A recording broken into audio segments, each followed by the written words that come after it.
You might want to ask yourself why the entire culture is utterly saturated with mass media entertainment from all sides, while the educational system in America continues its stupefying downward slide since the U.S. government decided to take over and subsidize the public school system. What your government pays for, it gets. When we understand that, then we look at government-financed institutions of education and see the kind of students and the kind of education that's being turned out by these government-financed schools. Logic will tell you that if what is being turned out in those schools was not in accord with what the state and the federal government wanted, then it would change it.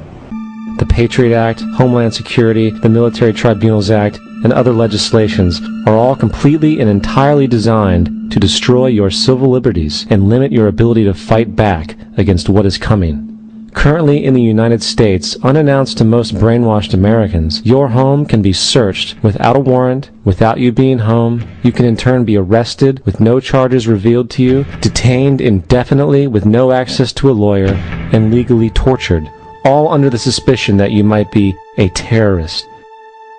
It's time to wake up.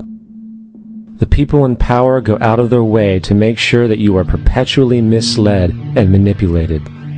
The majority's perception of reality, especially in the political arena, is not their own. It is shrewdly imposed upon them without them even knowing it.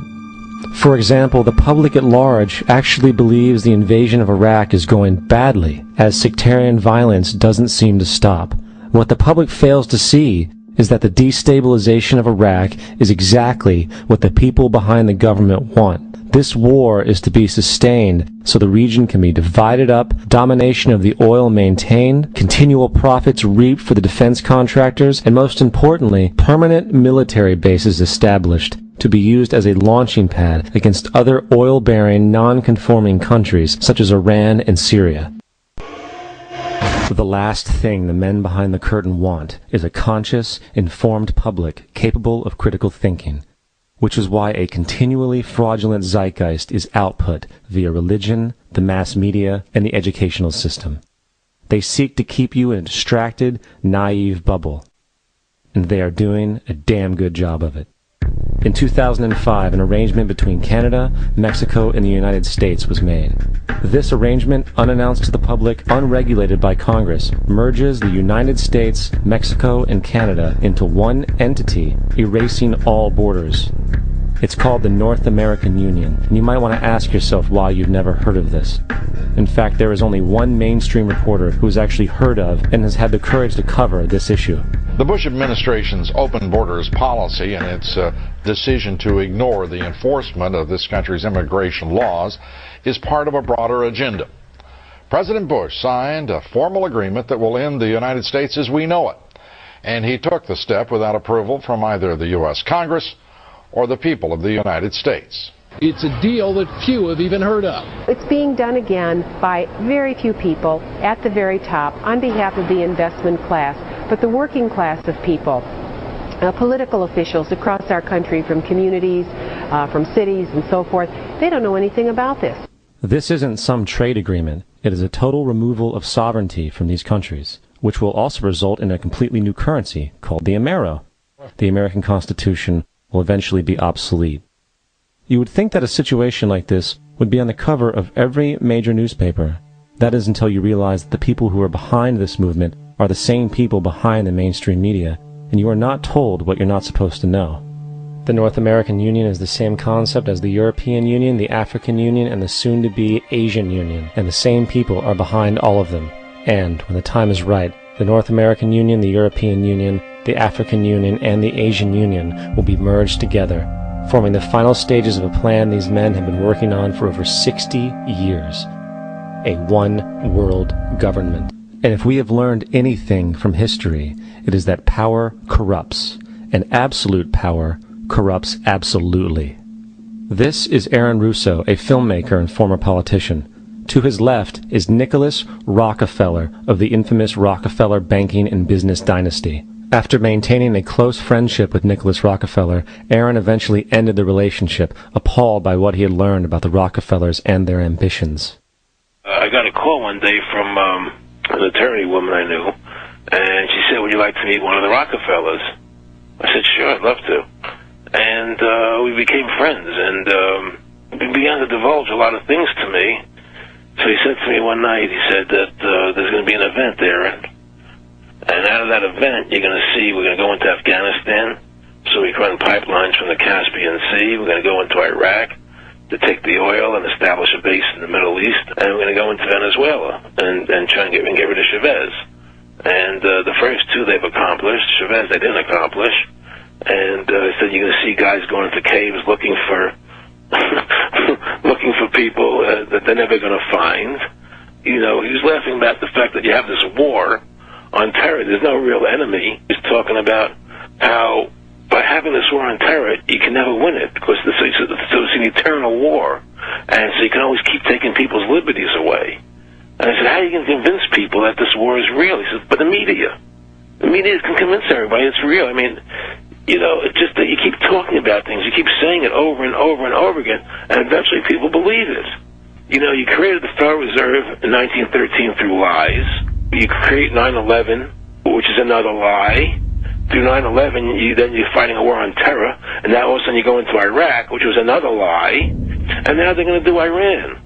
You know, and it's all one thing leading to another, leading to another, leading to another. Now, I would say, what are you doing this for? What's the point of this thing? You have all the money in the world you ever want. You have all the power. I said, you know, you're hurting people. It's not a good thing. And he would say, what do you care about the people for? Take care of yourself and you take care of your family. And then I said to him, what are the ultimate goals here? He said, the ultimate goal is to get everybody in this world chipped with the RFID chip, and have all money be on those chips and everything on those chips. And if anybody wants to protest what we do or violate what we want, we just turn off their chip. That's right, microchipped. In 2005, Congress, under the pretense of immigration control and the so-called war on terrorism, passed the Real ID Act, under which it is projected by May 2008, you will be required to carry around a federal identification card, which includes on it a scannable barcode with your personal information. However, this barcode is only an intermediary step before the card is equipped with a VeriChip RFID tracking module, which will use radio frequencies to track your every move on the planet. If this sounds foreign to you, please note that the RFID tracking chip is already in all new American passports. And the final step is the implanted chip, which many people have already been manipulated into accepting under different pretenses. We have a Florida family who are really pioneers in a brave new world. They have volunteered to be the first ever to have microchip identification devices implanted into their body. After 9/11, I was really concerned with the security of my family. In the end, everybody will be locked into a monitored control grid where every single action you perform is documented. And if you get out of line, they can just turn off your chip, for at that point in time, every single aspect of society will revolve around interactions with the chips. This is the picture that is painted for the future if you open your eyes to see it. A centralized one-world economy where everyone's moves and everyone's transactions are tracked and monitored, all rights removed. The most incredible aspect of all, these totalitarian elements will not be forced upon the people. The people will demand them. For the social manipulation of society through the generation of fear and division has completely detached humans from their sense of power and reality. A process which has been going on for centuries, if not millennia. Religion, patriotism, race, wealth, class, and every other form of arbitrary, separatist identification and thus conceit has served to create a controlled population, utterly malleable in the hands of the few. Divide and conquer is the motto, and as long as people continue to see themselves as separate from everything else, they lend themselves to being completely enslaved.